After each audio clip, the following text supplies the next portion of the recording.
Semarang memiliki beragam daya tarik para wisatawan, mulai dari wisata kuliner, budaya, religi, hingga cerita sejarah pada masa Hindia Belanda. Sebagai ibu kota Jawa Tengah dengan luas wilayah mencapai 390 km persegi, atmosfer kota Semarang era kolonial masih kental terlihat. Ya, bangunan kokoh dan indah menghiasi jantung kota Semarang. Inilah bangunan 1000 pintu Lawang Sewu. Nama Lawang Sewu berasal dari bahasa Jawa yang berarti 1000 pintu. Nama ini disematkan oleh masyarakat Jawa sekitar karena bangunan peninggalan Belanda ini memiliki banyak pintu. Meski gedung yang dikelola oleh PT KAI sebagai museum kereta api sempat mangkrak dan tak terawat, kini Lawang Sewu menjadi salah satu magnet pariwisata andalan di kota Semarang. Memiliki nilai sejarah dan kemegahan gedung yang berarsitektur unik, Lawang Sewu terdaftar dalam bangunan cagar budaya. Gedung seluas 2 hektar ini terdiri dari 3 lantai dengan 2 sayap yang membentang ke kanan dan ke kiri. Di museum ini, pengunjung dapat mempelajari sejarah perkeretaapian dengan mengamati peninggalan masa penjajahan atau sekedar menikmati suasana dan keindahan arsitektur Lawang Sewu. Terlepas dari citra mangkrak, kumuh, dan mistis yang pernah ada, kondisi cantik Lawang Sewu saat ini adalah hasil konservasi besar-besaran yang dilakukan PT KAI. Revitalisasi sejak tahun 2009 yang telah melalui berbagai tahapan ini menghabiskan dana hingga 5 miliar rupiah. Berhasilan revitalisasi Lawang Sewu ini dapat terlihat dari data pengunjung. PT KAI mencatat, pada tahun 2011 terdapat sekitar 58.000 pengunjung dan terus meningkat di setiap tahunnya. Hingga di akhir tahun 2018 lalu, Lawang Sewu telah menembus angka 1 juta pengunjung. Jika dikalkulasi, rata-rata peningkatan pengunjung mencapai 150% setiap tahunnya. Bersoleknya Lawang Sewu berdampak positif bagi pariwisata dan potensi ekonomi di kota Semarang. Meskipun pengelolaan di bawah tanggung jawab penuh KAI, pemerintah kota Semarang juga turut andil dalam merawat dan menjaga keindahan bangunan cagar budaya ini. Salah satunya dengan mengatur larangan pedagang kaki lima atau PKL di kawasan sekitar Jalan Pemuda dan Pandanaran yang merupakan area Lawang Sewu. Selain itu, pemerintah kota Semarang juga menyediakan fasilitas penunjang lainnya seperti transportasi dan kantong parkir demi kenyamanan para wisatawan. Gedung Lawang Sewu memiliki fungsi bangunan yang berbeda dari masa ke masa. Lantas, bagaimana sejarahnya dan peristiwa apa yang melekat dengan gedung ini? Gedung Lawang Sewu berkaitan erat dengan sejarah perkeretaapian pertama di Indonesia. Kala itu, berbagai kebijakan ditentukan oleh politik di parlemen kerajaan Belanda, termasuk pengesahan Undang-Undang Perkeretaapian di Tanah Jawa pada tahun 1860. Maka, dibentuklah jalur kereta api pertama tahun 1863 yang menghubungkan kota Semarang Tanggung yang berjarak 26 km oleh sebuah perusahaan kereta swasta bernama NISM atau Nederland Indisch Spoorweg Maskapai. Fungsi kota Semarang menjadi penting karena dianggap strategis sebagai jalur yang dapat menghubungkan berbagai daerah pedalaman di Jawa untuk mengirim hasil perkebunan seperti gula dan rempah-rempah yang akan dikirim menuju Eropa melalui pelabuhan Semarang. Seiring dengan perkembangan ekonomi Semarang, NISM pun turut mendulang keuntungan. Kegiatan dan tugas yang dikerjakan pun semakin bertambah.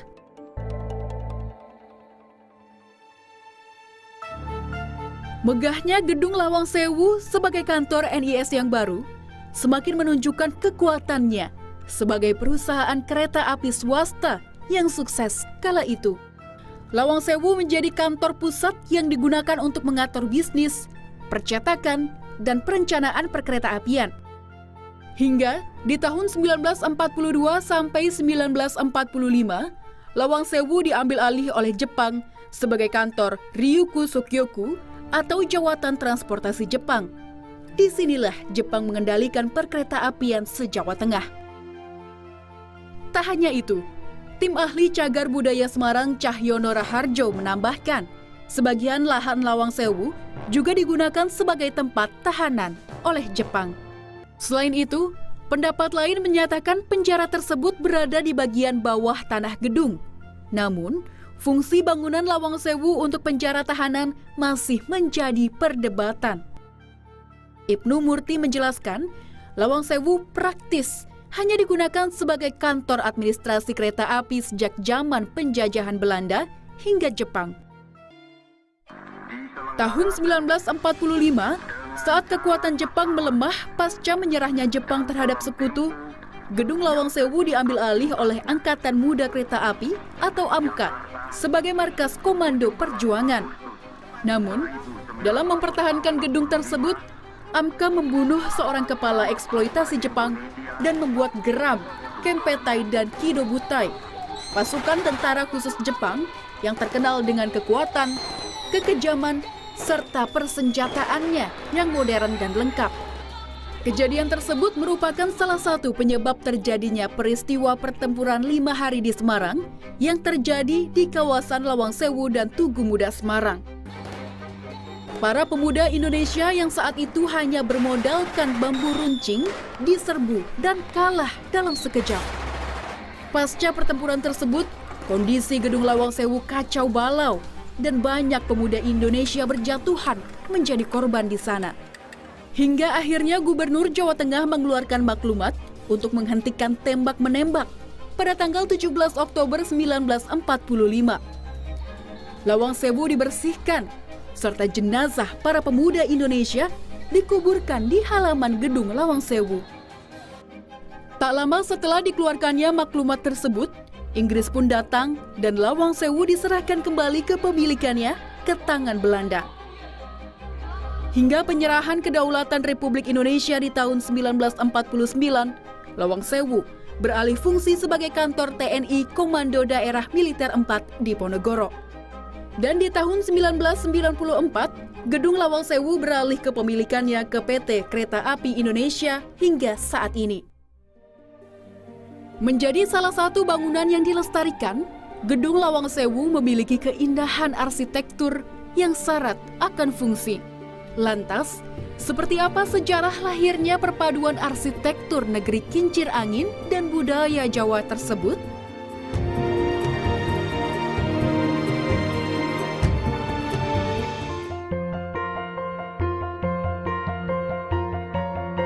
Gedung Lawang Sewu lahir dari dua arsitek muda Belanda bernama Klinkhammer dan Koendak. Dengan memanfaatkan tenaga ratusan rakyat pribumi, bangunan ini dibangun selama 3 tahun, dari tahun 1904 hingga 1907. Semua bahan bangunan seperti batu dan kaca dibawa menggunakan kapal kosong yang nantinya digunakan untuk mengangkut hasil perkebunan seperti gula dan rempah setibanya di Indonesia. Sehingga fungsi dari bahan-bahan tersebut sebagai penyeimbang kapal yang berangkat dari Belanda menuju Indonesia. Menjadi bangunan peninggalan yang paling dominan di kota Semarang, ternyata Lawang Sewu juga mengandung unsur arsitektur lokal atau kerajaan Jawa yang terlihat dari atap balkon utama gedung Lawang Sewu. Kala biasa ditemukan di atas pintu candi-candi Jawa dan dipercaya dapat menolak atau menangkal roh jahat yang akan masuk ke dalam candi atau sebuah bangunan. Selain kala, ada pula lambang swastika yang terlihat pada pilar-pilar bangunan Lawang Sewu.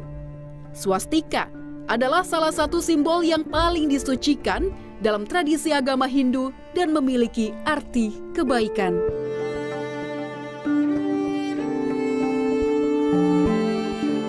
Tak hanya indah, bangunan Lawang Sewu juga merupakan bukti kecerdasan arsitektur Belanda saat itu.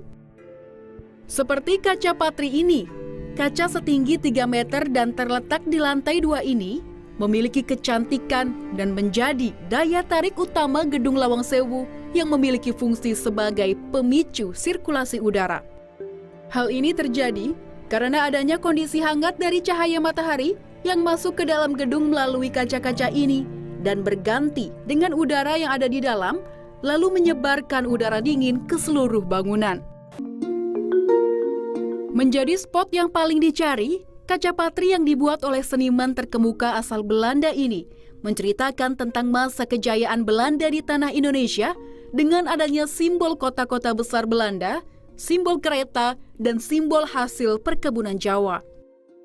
Pagi hari merupakan waktu terbaik untuk melihat keindahan dari ukiran-ukiran kaca patri ini, karena posisi kaca yang dipasang tepat menghadap ke arah timur.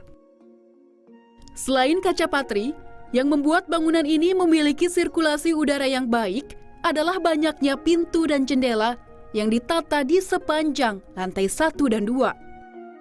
Sirkulasi udara menjadi hal yang diperhatikan karena bangunan Lawang Sewu terletak di kota Semarang yang memiliki iklim tropis.